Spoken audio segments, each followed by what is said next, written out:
Have you heard of histamine intolerance? If you are struggling with brain fog and stuffiness and reacting to everything you eat, especially if you're getting a lot of headaches and you just feel super foggy and tired all the time. And when I take an allergy pill, I feel so much better. Maybe it's because I have outdoor allergies, and maybe you do have outdoor allergies.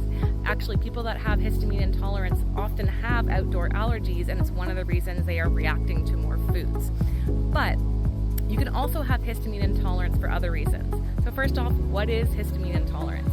It's when your body's histamine levels are getting too high. So you always have histamine, your body needs it, but if we have too much, you're going to feel unwell.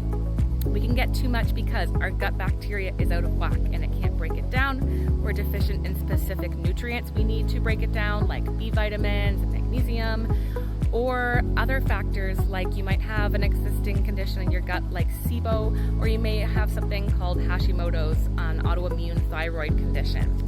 If you have any of these conditions, and especially if you're burnt out and not sleeping, you're more likely to have issues with high histamine foods. So what happens basically is with this histamine level in our body, we always have some histamine, but it's the concept of this bucket. So if you have some histamine and you go outside and now you're sneezing and now you have more histamine, and then you eat something that's high histamine, something fermented, a lot of fermented foods, which yes, are good for the gut, but they are high in histamine. So you eat those, but if your body doesn't have the ability to break the histamine down, it's building and building and building, and now your histamine bucket is overflowing, and you're going to have these symptoms of brain fog, stuffiness, sneezing, fatigue, indigestion. There's actually research showing that people that have IBS have higher levels of histamine in their gut. And one of those main reasons is because people with IBS tend to have less healthy bacteria, including bacteria that can break down histamine. And so they tend to do better on a lower histamine diet. But the issue is low histamine diets are very restrictive, and I don't recommend anyone do that, especially on their own. But what you can try doing is cutting out some of the really high histamine foods like fermented foods and see how you feel. And yes, that includes alcohol, unfortunately. So see how you feel with cutting out fermented foods, and if you feel better, that's a sign that you might have histamine intolerance, and you'll want to work with a practitioner to address those underlying root causes so you don't have to avoid high histamine foods for the rest of your life. Just take an antihistamine, an allergy pill every day. Sure, you could do that, but one is antihistamines are very drying, and if you have constipation, it's going to make your constipation worse.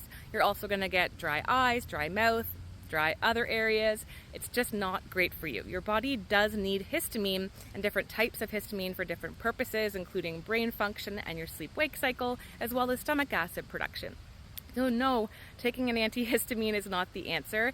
And you take one every day for a week or so and you're feeling better and you're like, you know what, I don't think I need these. You stop taking them, you're gonna feel 10 times worse. Why? Because your body goes into producing excessive histamine afterwards. It's like a rebound effect where it's thinking, oh no, I've been so low in histamine for so long, I better catch up and make a whole lot more.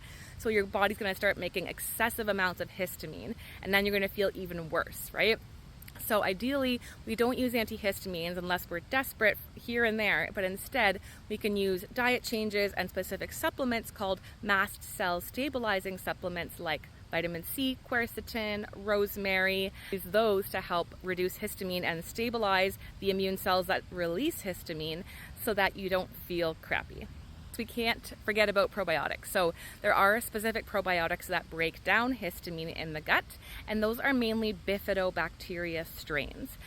So you want to look for a probiotic with mainly bifidobacteria strains. You probably want to be careful because some of the lactobacillus species that are really common in probiotics actually can produce histamine or release histamine in the gut. So really be careful with the probiotics that you use. So mainly bifido strains or spore-based probiotics. Most of them are called Bacillus something. Bacillus coagulans, Bacillus subtilis, and those are the type of strains you want to look for.